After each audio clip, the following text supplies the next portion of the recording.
It's Suze again. Okay, I want to use my foam core roller, but again, I realize a lot of you don't have a foam core roller. So the MacGyver Fitness put together a little thing. So I put a little blankie and bondage here. I put rubber bands around it. It's not my favorite, but it does have some thickness and some girth to it. Um, oh, and or maybe you could add a pillow to it. I just want you to be super careful. And in fact, I don't want to hear anyone say, I was on my coffee table, Suze, just like you. No. So you're not doing the coffee table. That's me. Just so you can see better. I tell you, it is a lot of work setting up these shots. And if you could see all the rubber bands and things I have holding my camera in place. But anyway, so this is an okay thing. If you're going to be home for a while, let's get real. Maybe it's time to order a couple items. Again, I don't make money from these items. I can give you great links. Here's something I use, and pretty much every one of my clients uses what's called a foam core roller. I'm sure many of you have seen one of these in a physical therapy gym or studio office. But this thing, I can be really nice to you on this thing or not. And it goes for hours. I can take everything from the reformer and translate it to this thing. So this thing's just a really great tool. And not only that, but the myofascial releases and the tendency to be able to stretch and get into areas that, well, who's going to do a massage right now? No one. So here's how you get on. You're on the floor. You're not on a table. You put your forearms on the barrel or your pillow. What makes this a little bit easier is the pillow's going to be a little sticky, so you got to kind of lift yourself up and over and just get yourself up to the ceiling.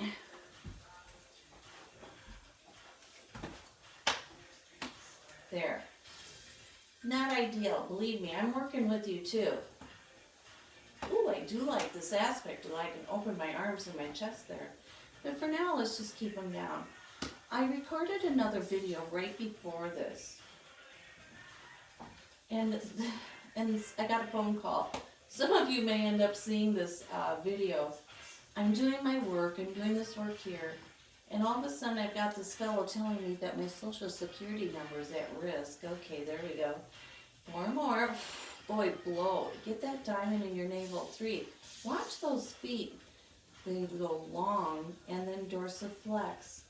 Long, elegant feet. Last one. Wrap your feet side by side. Now, as you push out, the knees don't come to you. I'm squeezing tush. Put a little ball or an egg behind your knee and crush it. Just a little squeeze. And squeeze. Tighten. 4 more. Lifting the tush here gives you a little ability to get into places in that core.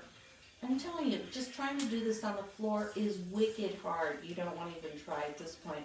Ooh, I'm getting cramps because that long foot is hard for me. 2 more. Last one. And pull down. Now stand on the ceiling. This is called dorsiflexion. This is from the reformer, if you've ever done that reformer. Pump for 10, 9. And I'm feeling it all through here. Squeeze, squeeze. Wherever you want to work, that's where you think, and that's where you squeeze. If anyone's ever told you you can't spot train, they don't know how to do it. And 2, and 1, send your legs up. Lengthen your feet, pull the toes to you. Check out your inner ankle. The inner ankle does not evert.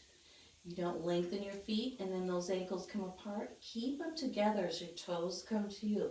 Lengthen, pull your little toe to you. Push away through the balls of the feet and work that arch. Last one. Good. Now connect it, I call it the bunion bone. Hopefully I'm not dealing with that too badly. And get a little run, and make sure those knees are working evenly. They're not, sliding out somewhere. I have to think about this a lot. Kick that knee right past your ear for 4. Steer in one spot. And 3.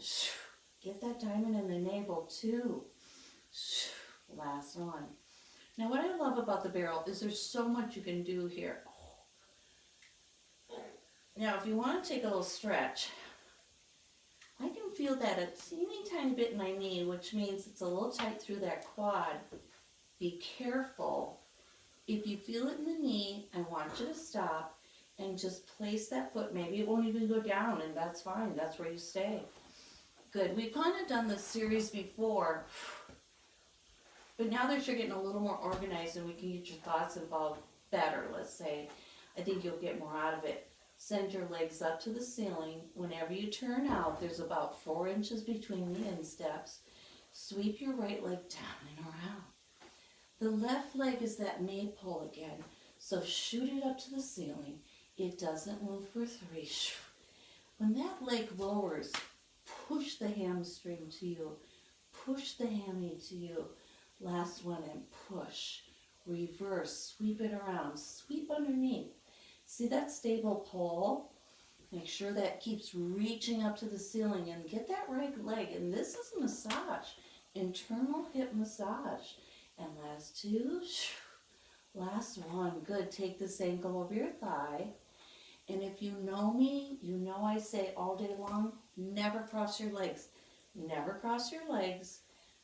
It widens your bottom, widens your hips, flattens your booty, eliminates your pelvic floor, blows out your knee, internally rotates your hips.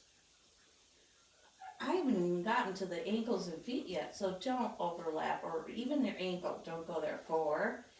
This is the only time you do ankle over knee, right here. Because now you're stretching piriformis, but you're doing it correctly because it attaches that right at the tailbone, kind of, and out at the side. So it's a little bit the sacrum. Last 2, and open the chest and grow. Enjoy the ride. Last one, stretch and reach. Turn out those feet. Now where do you turn? Do I just crank my feet apart? Turn those bones in the pelvis. Turn. Sweep. Now keep that, oh I'm sorry, wrong leg. Take that leg that's your maypole, just keep shooting it up to the ceiling. The more it reaches up and beyond you and towards the earth, you're stable. That's your ankle. 3. For contrology, it's about control of the actions, control of the moves. For 2, and then you're not going to get hurt, and you don't have to do 100 or 2 or 15. You only have to usually about 6. In this series, we're kind of going for 10s because that seems to be a popular number. Push the leg. Push it towards you. So you're not yanking it and pulling it. Push with that exuberance again. Last one for 2. And 1. Good. Now, just take a stretch and walk. Look at your feet. They should look like they would fit perfectly in a shoebox. Little toe to your ear. The pad of the big toe goes away. Now, walk down the wall. Let's make little steps. Walk up. Walk down. Walk up.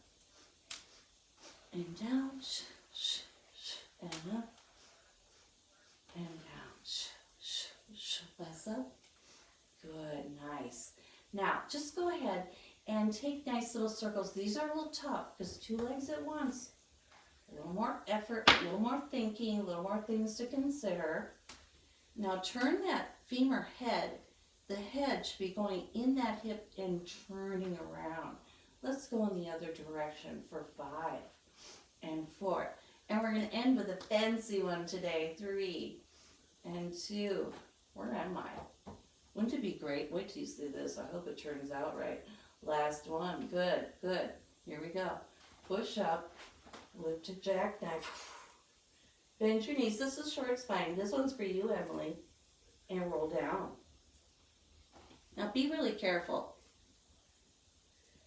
I get paid to do this, so be very careful. Push your legs out. Lower. Torque. Squeeze your thighs and lift up. Pull the knees over your shoulders and roll down.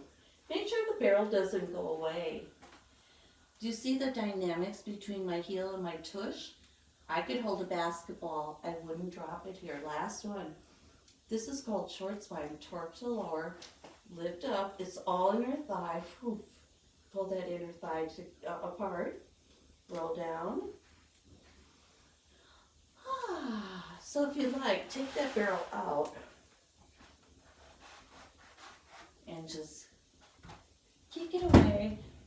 Have a good evening, and thank you for staying and sticking with me. Like I said, maybe in the last video, we have to keep moving. We have to keep taking care of ourselves.